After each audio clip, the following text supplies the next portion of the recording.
안녕하십니까. 16강입니다. 리의 총합으로서의 태극에 대해서 말씀드리겠습니다. 리는 자연의 법칙만도 아니고 인간의 법칙만도 아닌 인간과 자연을 아우르는 보편적인 원리요. 모든 존재가 마땅히 따라야 하고 또 마땅히 그렇게 되어야 할 원리입니다. 그러므로 세상에는 책상을 책상답게 만들어주는 책상의 리가 있고 사슴을 사슴답게 만들어주는 사슴의 리가 있으며 사람을 사람답게 만들어주는 사람의 리가 있습니다.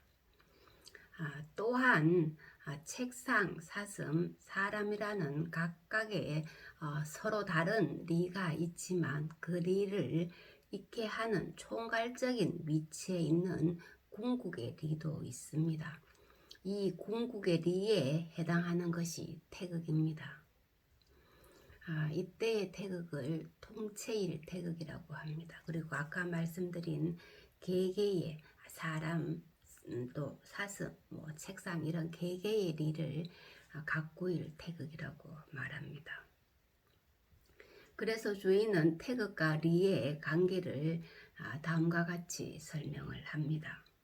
태극이라는 것은 천지 만물의 리를 합하여 하나로 이름한 것이다. 천지 만물의 리를 합하여 하나로 이름한 것이 태극이라는 것입니다. 태극은 다만 천지 만물의 리일 뿐이다. 태극이 결국은 리를 가리킨다는 말이죠. 천지 만물의 리를 말한다는 것입니다. 천지에서 말하면 천지 가운데 태극이 있고 만물에서 말하면 만물 가운데 태극이 있습니다. 이때의 태극은 이꼴 리가 되는 거죠. 태극은 리를 말합니다. 태극이란 천지 만물의 리를 총합하여 모든 리 중에서 가장 어떤가는 리를 가리켜서 말한 것입니다.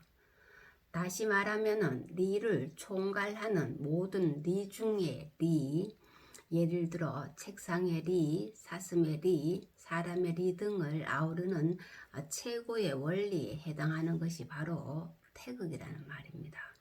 그러면서도 태극은 천지 만물의 리이기도 합니다.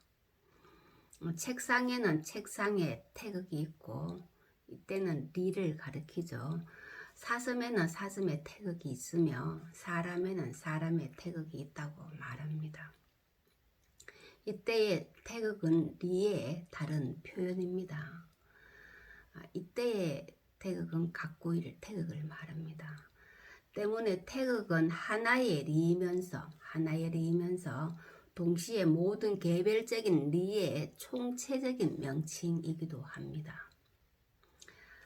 진순도 북계자의에서 태극과 리의 관계를 말합니다.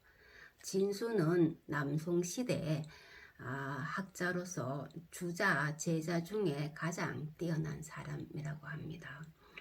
한간 사위죠. 주자의 사위 한간과 최원정, 보간과 함께 거론되는 인물입니다. 그리고 그의 북계자의라는 책은 성리학의 개념을 설명한 것입니다. 예를 들면 성, 명, 심, 정, 그리고 도, 태극, 리, 덕, 인의, 예지 이러한 성리학의 어떤 개념을 설명해 놓은 책입니다. 중국, 한국, 일본 등지에서 중요한 성리학 저자로 중시하고 있습니다. 진순의 말입니다. 태극은 단지 리를 말한 것이다. 태극은 리를 말한다는 거죠.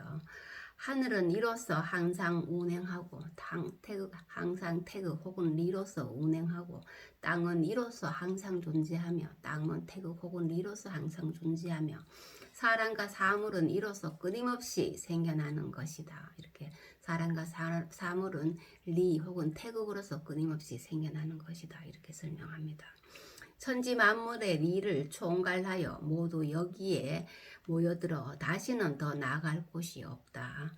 흩어지면 천지와 사람과 사물이 되고 그렇게 해서 하나하나마다 모두 고르게 되어 조금도 부족함이 없으므로 태극이라 한다. 이렇게 이제 태극에 대해서 태극과 리의 관계를 이렇게 설명을 한 것입니다. 태극의 온전한 모습은 조금도 부족함이 없다는 거죠. 사슴에서는 뭐 반쪽의 태극만 갖고 있고 사람은 온쪽의 태극을 갖고 있는 게 아니라는 거죠. 사슴도 온쪽의 태극을 갖고 있고 사람도 온쪽에 온전한 태극을 가지고 있다는 뜻입니다. 태극은 각각의 리를 총괄하는 총체적인 리인 동시에 개별적인 만물을 이루는 개별적인 리가 됩니다. 다시 말하면은 각각의 리를 총괄해서 말하면은 태극이 되고 나누어서 말하면은 만물마다 각각 하나의 리를 갖추고 있는 것입니다. 그러나 개별적인 리와 총체적인 태극 사이에는 질적으로나 양적으로나 아무런 차이가 없습니다. 그러므로 태극과 리는 내용면에서 언제나 완전하고 절대적이며 조금의 부족함도 없는 동일한 것입니다. 얼핏 생각하면은 이런 설명에는 모순이 있는 듯합니다. 이렇게 완전하고 절대적인 하나의 태극이 어떻게 각기 다른 사물에서 그 절대성을 유지할 수 있을까? 어떻게 총체적인 하나와 그것으로부터 파생되어 나온 개별적인 것들이 같을 수 있을까? 그렇다면 총체로서의 태극에서 일부분의 리로 나누어진 것이 아닐까? 결론부터 말하자면 책상, 사슴, 사람과 같은 개별적인 사물들의 리가 서로 다른 것은 총체로서의 하나의 태극이 조금씩 나누어졌기 때문이 아니다라는 것입니다. 온전한 모습을, 태극의 온전한 모습을 그대로 가지고 있다는 것입니다. 주인은 총체로서의 하나의 태극과 나누어진 개별적인 리가 동일하다는 것을 달에 비유하여 설명합니다. 달은 하나지만, 하늘에 떠 있는 달은 하나지만 강, 호수, 바다에 그것이 비칠 때 모두 온전한 달의 모습으로 나타나는 것과 마찬가지라는 것입니다. 다시 말하면 달은 하나이지만 강, 호수, 바다 속에 비추어진 달은 무수히 많습니다. 강, 호수, 바다에 비추어진 달이 무수하다고 해서 하늘에 있는 하나의 달이 무수한 조각으로 나누어진 것은 아니라는 것입니다. 하늘에 있는 하나의 달과 강 위에 비치는 무수한 달 그림자 사이에는 질적으로나 양적으로나 아무런 차이가 없습니다. 태극과 리의 관계도 이와 같다고 설명합니다. 총체로서의 태극은 하나이지만 만물에 나누어진 개별적인 리는 무수히 많습니다. 주인은 이것을 월인 만천으로 설명합니다. 이 말은 원래 불교 경전에 나오는 비유이지만 주의가 빌려 쓴 것입니다. 원래 불교 경전에서는 월인 청강이라고 하죠. 월인 청강. 하나의 달, 하늘에 있는 하나의 달이 모든 강물에, 천개의 강물에 비춘다는 것입니다. 즉 부처의 가르침이 모든 사람 마음에 동일하게 깃들어 있다는 것입니다. 모든 사람마다 불성을 가지고 있다는 뜻이죠. 주인은 이를 이일분수라고 바꾸어 표현합니다. 이일분수. 여기서 이일이란 만물이 하나의 태극에서 나왔으므로 만물은 동일한 태극을 공유하고 있다는 뜻이고 이때는 통체일 태극이라고 합니다. 리가 하나라는 측면에서 말할 때를 통체일 태극이라고 합니다. 그러나 분수란 이러한 하나의 태극이 만물의 개별적인 리로 나누어져 무수히 달라진다는 뜻입니다. 이때는 리가 나누어져 만 가지로 갈라진다. 하늘에 하나의 리가 나누어져 만 가지로 갈라진다 해서 각구일 태극이라고 말합니다. 이런 논리에 따르면 인간을 비롯한 사물은 하나의 온전한 태극을 이미 그 안에 보유하고 있습니다. 모든 하나의 태극을 가지고 모두가 하나의 태극을 가지고 있기 때문에 인간과 인간 사이 또는 인간과 사물의 관계에는 근원적인 차이가 없습니다. 이러한 것 때문에 나중에 조선유학사에서 인물성 동일론 논쟁이 전개되었을 때 이게 바로 동론이 주장하는 이론적인 근거가 됩니다. 인성과 물성이 같다고 주장하는 동론의 이론적 근거.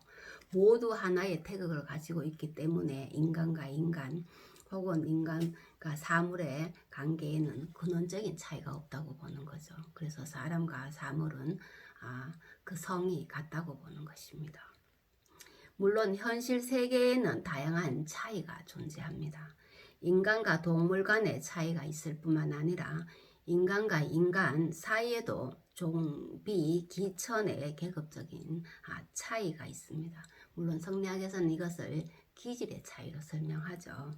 그러나 우주 전체의 차원에서 본다면은 세상에 존재하는 개별적인 것들은 모두 하나의 동일한 태극을 부여받았다는 점에서는 근본적인 차이가 없습니다. 사람이든 사물이든 모두 하나의 태극을, 동일한 태극을 온전한 그 내역면에서 차이가 없는, 질적으로 양적으로 아무런 차이가 없는 온전한 태극을 부여받았다는 것이죠. 때문에 우주 속의 만물은 개체의 한계를 뛰어넘는 통일적이고 보편적인 근거를 갖게 되는 것입니다. 누구나 동일한 리 또는 태극을 보유하고 있다는 것입니다. 오늘은 여기까지 하겠습니다. 감사합니다.